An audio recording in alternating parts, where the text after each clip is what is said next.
Hey folks, welcome to the show. I apologize for the quality. I am in travel mode.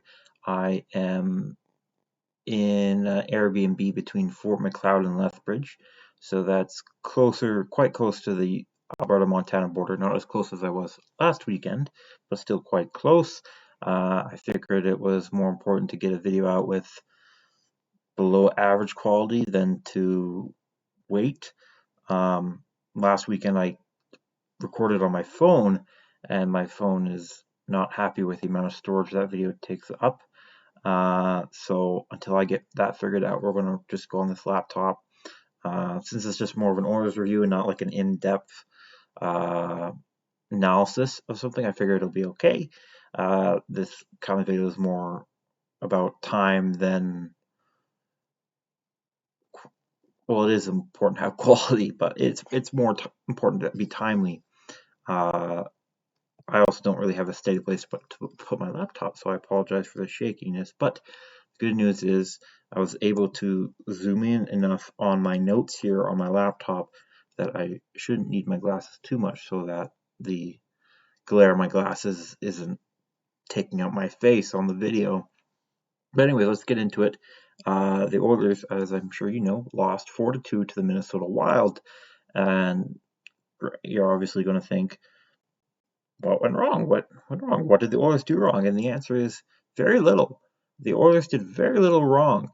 Um, the only thing they couldn't do was make a save and put put goals in the back of Minnesota's net, which just so happened to be the two most important things.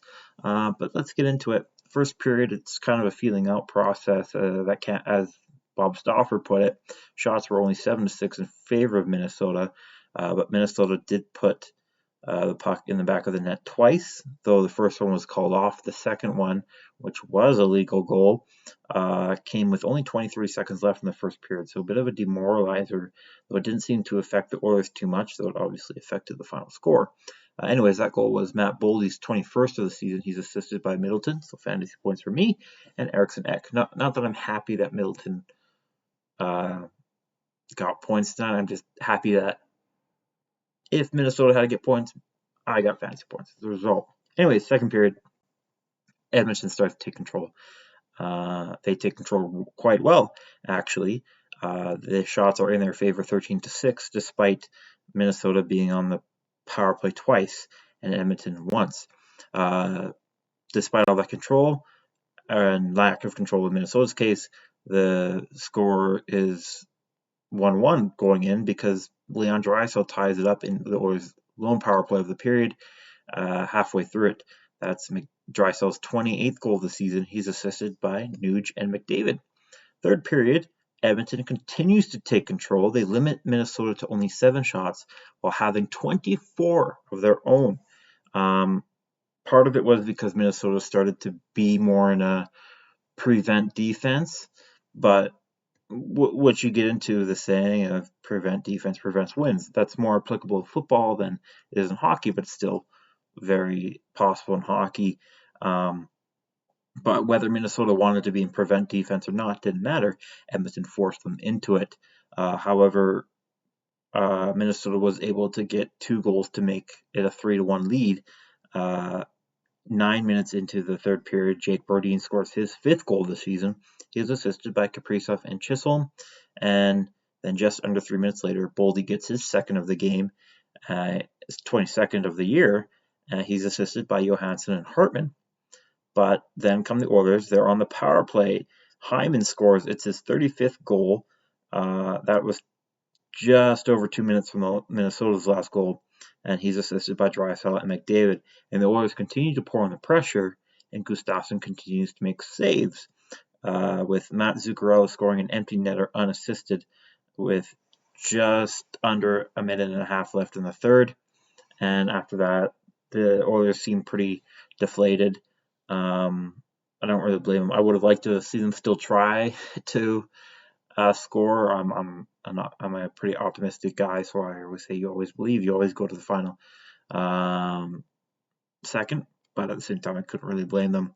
Edmonton tried everything seemingly, and just wasn't working for them.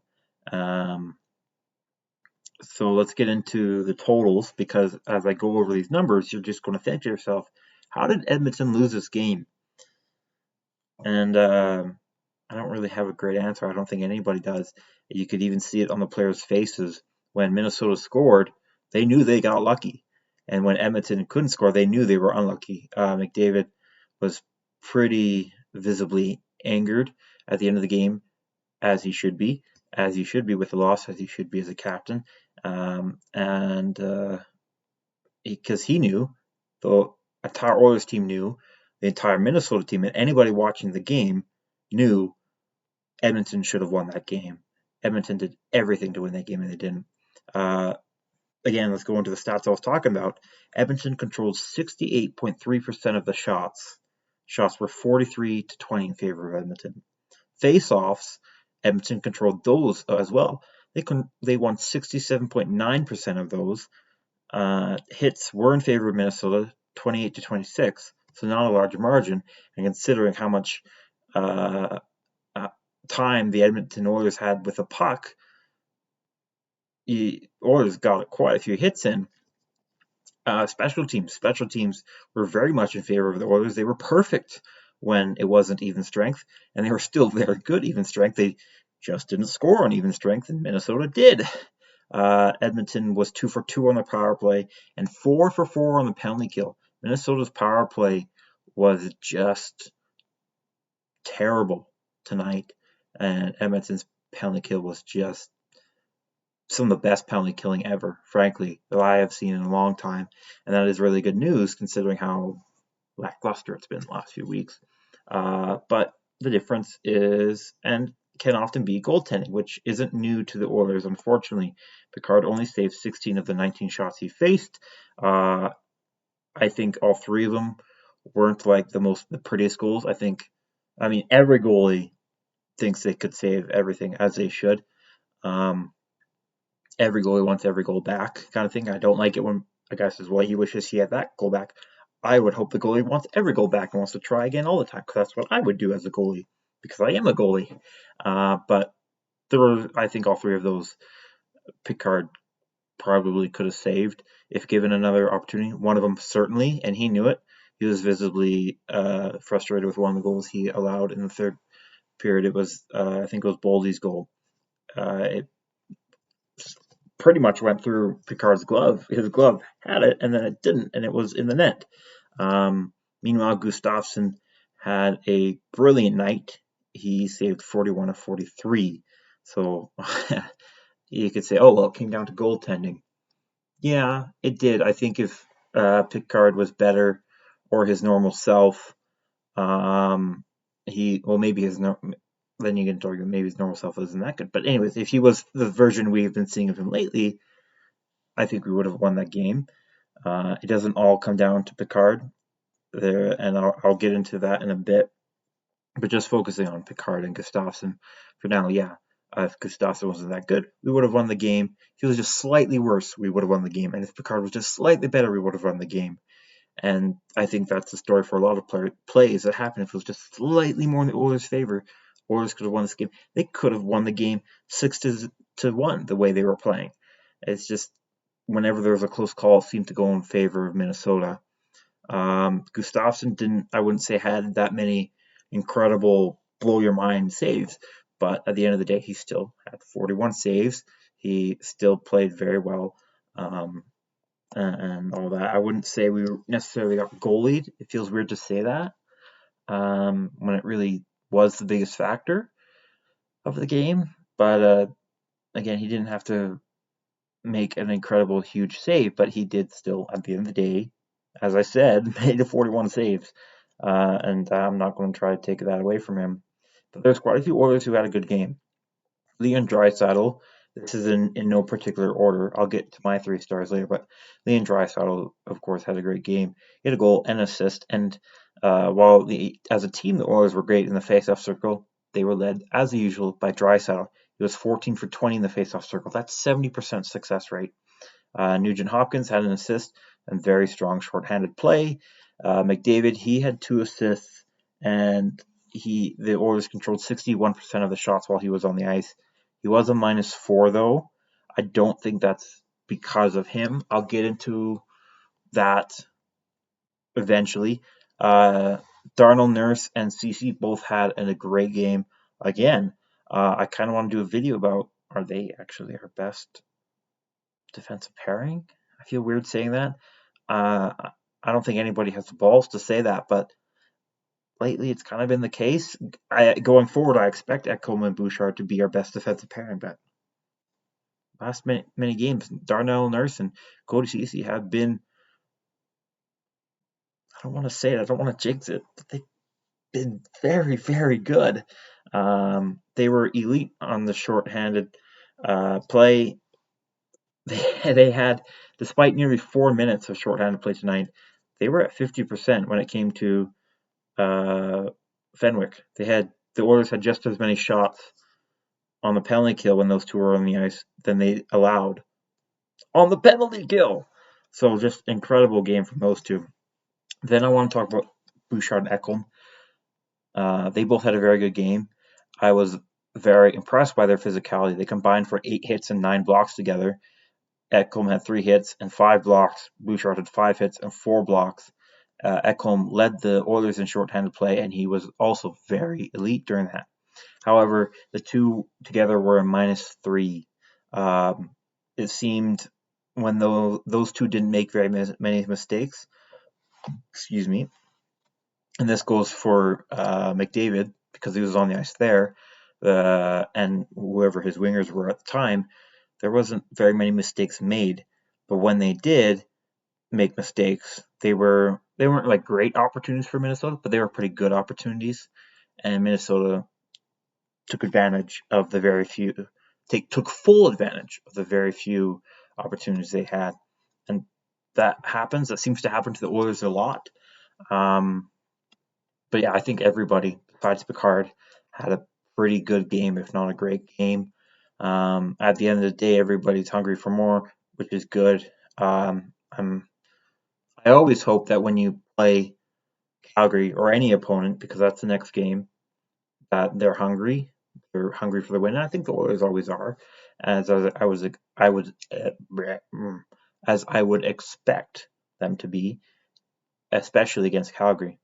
But I think they will be very fired up because, as I said before, the Oilers and everybody who watched the game or was a part of it know they should have won.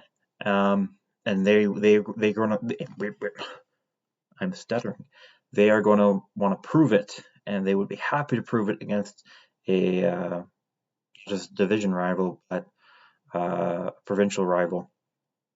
In terms of strong lines, Hyman, McDavid, and Fogle had a really good night together. They had 10 minutes and 9 seconds of even strength play together.